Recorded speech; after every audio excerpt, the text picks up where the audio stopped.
इधर भी ध्यान देना आप। शिव मंदिर में जाएंगे तो ये शिवलिंग रखा है, ठीक है, ये जलाधारी है, ठीक है, ये माता का स्थान है कटिभाग, ये 2 चरण है जहां से पानी नीचे आ रहा है। इस पानी के नीचे आने वाली जगह पर बीच में एक मोटी सी रकील होती है, करें दर्शन। ये अशोक सुंदरी का स्थान है। किसका स्थान है? अशोक सुंदरी।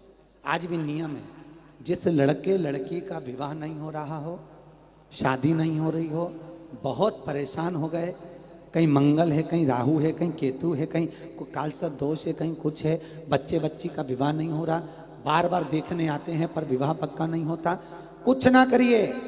सावन के महीने में चंदन की 3 बिंदियां और उस अशोक सुंदरी के स्थान पर आप सावन के महीने में किसी भी दिन जाकर लगवा दीजिए और उसी 3 बिंदी में से थोड़ा थोड़ा सा चंदन जहां पर लड़का लड़की सोते हैं उस कमरे में लगवा दीजिए।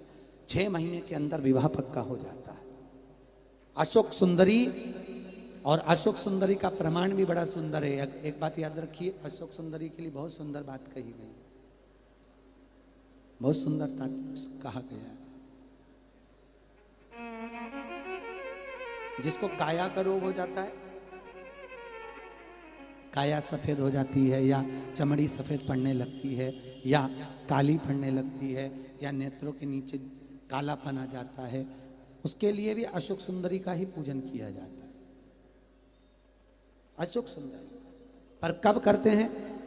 कहा सोमवार की अष्टमी पड़ने वाले दिन शंकर जी पे जल ना चढ़ा, नीचे लगाओ पात्र, और जहां अशोक सुंदरी वाली लाइन है, जिसकी आंखों में कालापन आ जाए, नेत्रों के नीचे कहीं सफेद चमड़ी पड़ जाए, कहीं चर्म रोग हो जाए और कहीं फुल्कियां शरीर की निकलने लगे, कहीं कोई भी शरीर का चर्म रोग हो, उसमें अशोक सुंदरी वाली जगह पर दूध और जल दोनों को चढ़ाया जाता है। दोनों को चढ़ाकर उसको पात्र में झेला जाता है। सोमवार की अष्टमी के दिन इसको सुबह चढ़ाया जाता है। शाम के समय इसी जल को उठाकर शाम पड़ते समय बिल्कुल संध्या के समय पर पानी में मिलाकर इससे स्नान कर लिया जाता है। चर्म रोग समाप्त हो जाता है, चर्म रोग की समाप्ति। पर उसी दिन करना है, सोमवार की अष्टमी के दिन। कौन से दिन? सोमवार। लगभग वर्ष भर में 2 या 3 पड़ती है। अब के साल में तो 3 पड़ गई, अब अगले साल देखो कितनी पड़ती है, 2 या 3 पड़ती है सोमवार की अष्टमी। चर्म रोग तक को मिटा देती है। अशोक सुंदरी का प्रमाण है, क्योंकि अशोक सुंदरी सुंदरता प्रदान करने वाली, अशोक सुंदरी निर्मलता देने वाली, श्रेष्ठता देती।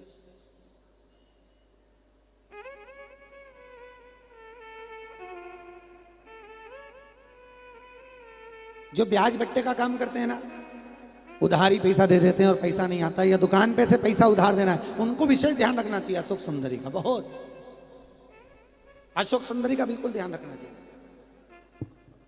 जो उधार पैसा दें या उधार सामान दें, उसको अशोक सुंदरी का बड़ा स्मरण करना चाहिए। ध्यान रखें, अगर किसी को रुपया उधार भी दे रहे हैं तो अशोक सुंदरी के नाम की 1 लौंग पैसा देने से पहले 1 लौंग अशोक सुंदरी के नाम की मुंह में रखकर खा ले, और जिस व्यक्ति को पैसा उधार दे रहा है उससे बात करके फिर उधार पैसा दें। वो पैसा आपका वापस आएगा, ये गारंटी है। उसके बाप को देना पड़ेगा, नहीं देगा तो अशोक सुंदरी उसको खींच के लाएगी, पर पैसा आएगा। ये अशोक सुंदरी का प्रमाण है, प्रामाणिकता रहती है अशोक सुंदरी। सर्वश्रेष्ठ।